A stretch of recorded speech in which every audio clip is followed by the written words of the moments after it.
Overseas ang isa sa mga makakausap natin. Dahil bukod daw sa issue ng LDR o long distance relationship, yung communication and time difference talaga ang kanilang napapansin, na malaking mga balakid sa kanilang relationship. Kasama rin sa mga hinaharap daw nitong relasyon ni Kyla and Joshua ang mga mapanghusgang tingin ng ilang kapitbahay nitong si Kyla. Ano bang kinalaman ng mga kapitbahay naman sa mga pangyayari kapag may jowa ka? Di ba? Kung madali lang talaga mga kapatid na makakuha ng ibang matitirhan dito sa atin sa Pilipinas, siguro lumipat na itong si Kyla, para maiba na yung mga kapitbahay niya. Pero bukod po dyan, madalas din daw kasi na ma-discourage itong si Kyla na mga kaibigan niya mismo na wala naman daw talaga na nagtatagal sa LDR. Lalo't nagkakilala lang sila sa isang dating app nitong jowa niya. Kaya naman, let us all welcome Kyla na mula po dito sa Pasay, Philippines, and si Joshua from Alabama, USA. Welcome to Heart, Kyla and Joshua. Good afternoon, Kuya Boy. Joshua, can you speak our language? Not yet. Kasi baka gulatin na naman ako nito. Baka mas matatas pa sa aking magtagalog ito eh. Kyla, di ba? May mga ganyan. Before kasi, there was a missionary, Joshua, who's also in a relationship with a Filipina. And he speaks our language very, very fluently. Very fluently. Have you been studying our language? My teacher isn't as patient as I am with her. And your teacher is Kyla. All right. Yeah. Okay, Kyla, kwentuhan mo nga kami, gaano na kayo katagal na in a relationship ni Joshua? 1 year and 4 months na po kami. Matagal. And last year, ang anniversary po namin is August 10th. And may I ask, have you seen each other personally? Not yet pa po. This coming December pa lang po. Who's going where? Joshua, you're going here in the Philippines? Yes, sir. All right. Okay. Ngayon pala magkikita, 1 year, 4 months ang relationship. Okay. Sa dating application, alam mo naman, Kyla, di ba? Sa mga dating app na yan, meron yung mga nala-love scam.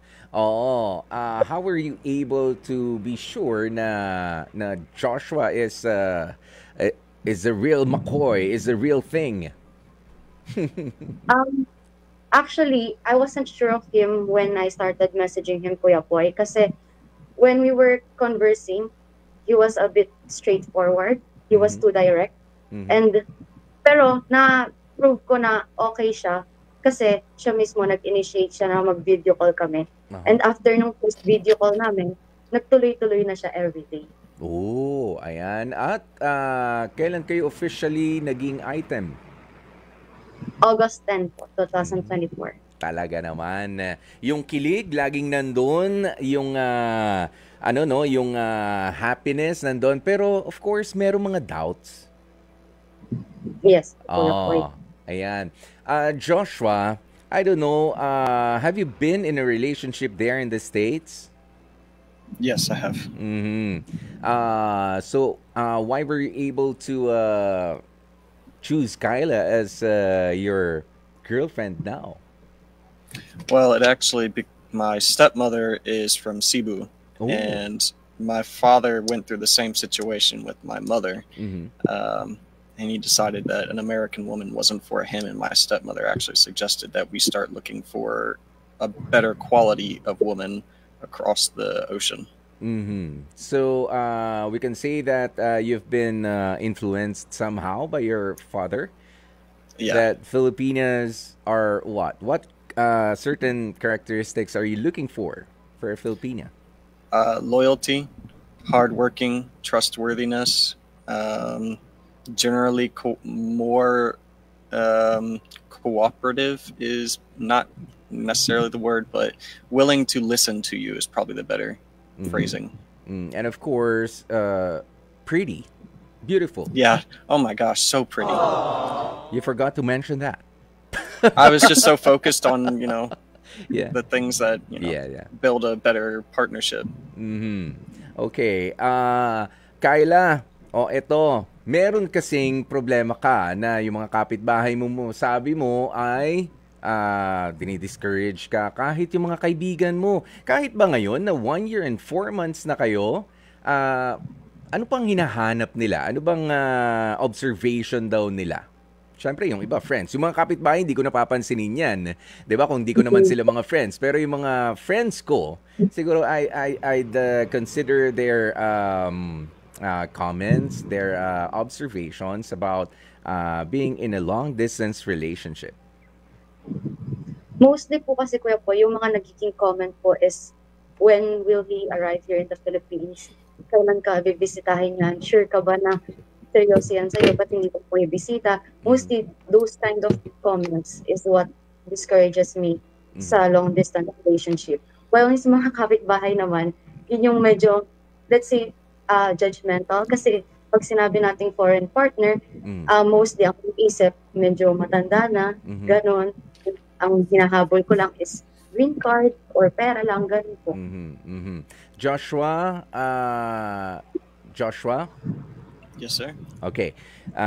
You can hear me. Okay, Joshua, there have been issues with Kyla regarding their neighbors, her friends, that this kind of relationship that you two are having is not going to last. What kind of assurance are you giving Kyla? Really, it's just what I bring every single day, because I keep reminding her that it's me and her, and it's our choice because love is a choice. To say, I choose to love you day in and day out is what gets us through, because we don't live by other people's definitions of what love should be. We live by what we make it. But did Kyla mention this to you numerous times already? Yeah. I see it in, my side too, but yeah, she deals with it a lot, and I do my best to assure her. Were you able to make Kyla talk to your stepmother, who's from Cebu? Yes, they did talk. Oh, how did it go? Well, from what it sounds like, my stepmother grilled her pretty hard, because she was also very aware of scammers on the other side of the things. Oh, yeah. And what did she tell you, your stepmother? Well, they spoke in Tagalog, and I didn't understand any of it. And you didn't ask? No, I'm not that inquisitive. Okay. I figured it was just between the ladies. Okay, Kyla, ito ang tatanungin ko sa'yo. Anong pinag-usapan ninyo nung stepmom ni Joshua noon? 'Di ba? Dahil aware din siya, alam mo na, medyo malayo nga kasi. Plus, meron talaga mga gumagawa. Meron mga legitimate na mga manloloko. Yes po. Nung una po, na magkaharap na kami sa video call, sabi niya, unang-una niya pong sinabi sa akin is, legit ka pala, gumanon siya. Kasi po, akala niya po, kasi hindi niya pa po ako nakikita. And sa kwento lang ni Joshua, siya nagbabase. Tapos nung nakita niya na po ako through video call, yun yung una niyang sinabi. And mostly reminder lang naman po yung sinabi niya. Kasi sabi niya po sa akin, huwag ko daw papabayaan si Josh kapag nag-arrive na siya sa Philippines. Kasi hindi po siya marunong. Actually, first, niya po, out of the country na super layo. Naka-visit na siya sa ibang states. Pero yung super layo talaga, first time niya. Kaya sabi niya, sabi niya sa akin, ingatan ko daw, alagaan ko, and huwag ko daw iiwan, especially pagdating niya sa airport, kasi dun din daw po maraming scammers na drivers na baka ang niya 5,000 plus. Ganun. Bilin, nanay na Pilipina. Oo, yung nagbibilin, ano? Yes po, Kuya Poy. And tinanong niya din ako about sa kung ano nagustuhan ko kay Josh, and kung talagang yung relationship namin is going to last. Kasi yun nga, meron na din po kaming talks of settling down, marriage, after a few years. And sinabi ko naman po na ang intention ko is talagang settle down with him. And ayoko rin naman po ng mga short-term relationship. If I want him, I want life. Ganun po yung sinabi ko. And I promise na I will do my best to really compromise kasi marami din po talaga kaming cultural difference ni Josh given that he is an American, iba yung upbringing niya sa upbringing ko, iba kami ng um, religion, iba kami ng mostly ang dami naming differences but most important is talagang we choose each other every day. Kaya tama yung sinabi niya na love is a choice for us. Yes. Oh, and you've made that choice a year, 1 year and 4 months ago, and still continuing to do so until now. That's right, Joshua? Yes, it You is. still choose to love each other. We have some comments here, Joshua, just so you... from Gail Enriquez, don't mind your kapitbahay. Kapitbahay is neighbor. Okay? Don't mind your neighbors. And kaibigan. Kaibigan, Joshua, is friends. Ayaw lang nilang maging masaya ka. They just don't want you to be happy. They just don't want you.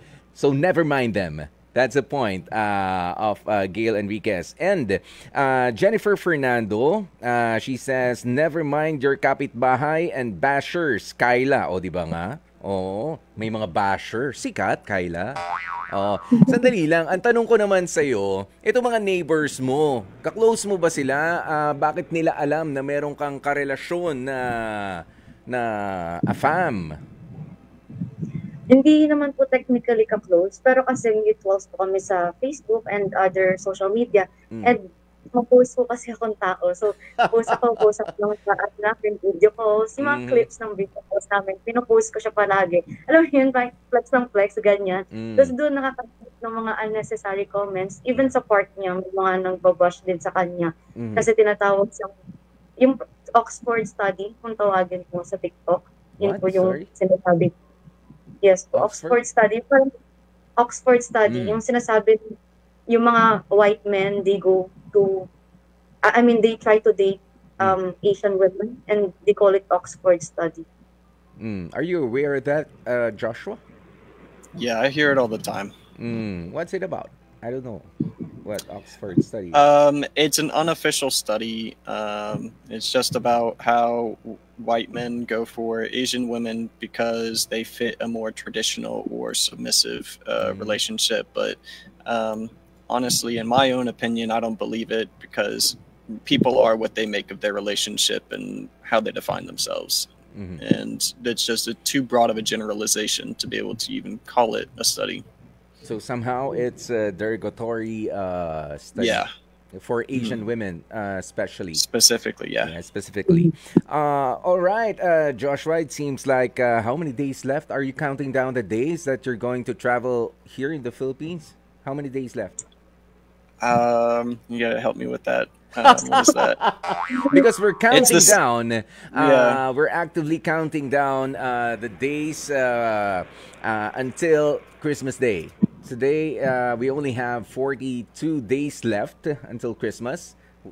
So you're going to celebrate your first Christmas here in the Philippines. I will, yeah. Oh, it's a colorful celebration. At ikaw naman, handang-handa ka na ba, Kyla? Yes, baka naman imbitahin mo pa ang mga inggitera, mga kapitbahay. Invited sila pagdating ni Joshua. But here's an advice I can give you, Kyla. You might want to limit your social media posts about your relationships because all the more that you're posting these kinds of stuff, alam mo na, meron dyan yung mga integer, may mga inggitero, mga inggitera, 'di ba? Na mga hindi mo alam na parang yun nga, sabi mo nga may mga bashers pa, may mga ganyan pa, hayaan mo na sila. You keep some things private just between you and Joshua.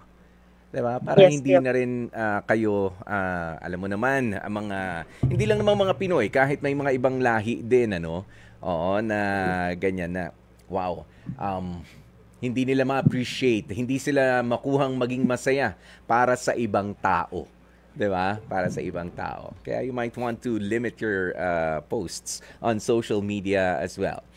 Okay, Joshua, Yes, sir. what's the most important thing that you want to tell Kyla now that you're coming to the Philippines to finally, for the first time, see her in person and be able to express your love? Well, we actually have, a lot of stuff going on then. But, the most important thing is that I'm going to be there physically present to be able to show her that I am exactly the person that I have made myself out to be.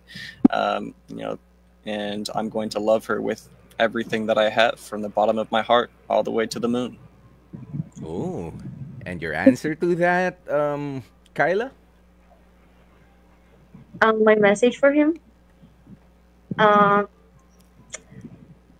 not sure how I can say this, but I really promise that I will try to be more communicative. I will avoid doing silent treatment when I'm tampo, especially in person, because I know it's hard for him as well. That is our major problem, communication, because on my part, I don't know how to communicate healthily.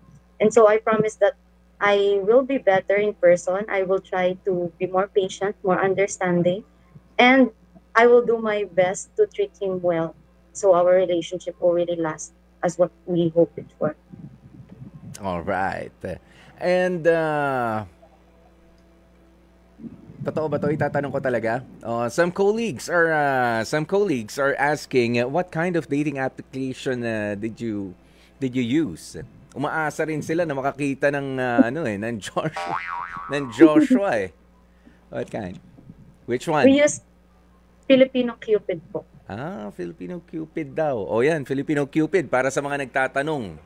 Para sa mga doon sila nagkita nitong si Mark Wahlberg, look-alike na si Joshua. Have you heard that before, Joshua? You look like the Hollywood celebrity Mark Wahlberg. No, I have not heard that before. Well, you look like him. All right. And what's your hard decision? Approve na approve. Gusto ko yun. Yung sinabi ni Joshua. Sige nga, go ahead, Joshua. Approve na approve. Yun! Approve na approve. Nung una parang Americanized pa yung approve, pero yung pangalawa approve. Ayan, approve na approve. Kita nyo naman. Madaling maturuan. You're not going to have a hard time learning our language. I was about to call you Mark. Joshua. Okay. You're not going to have a hard time. All right. Thank you. And thank you for sharing your love story. And sana nga ay magtuloy-tuloy na yan para sa mga darating pang panahon. Joshua and Kyla, thank you from us here, from Heart to Heart. Mga kapatid, dito tayo sa totoo. Dito na tayo sa True FM. Mag-subscribe at mag-follow na sa social media accounts at True Network PH sa FB, Instagram, X na dating Twitter, YouTube, TikTok, and podcasts.